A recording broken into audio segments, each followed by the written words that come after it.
తమిళనాడు వస్తాము. మేము తమిళనాడు వచ్చాక నా పెద్దని ఇక్కడ నా పాకని తారమితాడు.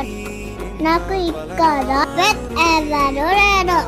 నాకు ఇక్కడ తార పోయి కూర్చుని అన్ని మా అమ్మ నాన్నకి చెప్పితే కొత్త పక్కన ఉన్న పక్కకి తెచ్చుకి వెళ్ళాడు. నేను అక్కడ తార నాకు ఆ తార పాక నచ్చింది. నేను ఇష్టమై తోట బాగా చేస్తాను. అమ్మ వీడియో కూడా తీసింది. ఆ వీడియో చూసి మీరు కూడా ఆ పాక్ అలోనే చెప్పండి. Okay bye.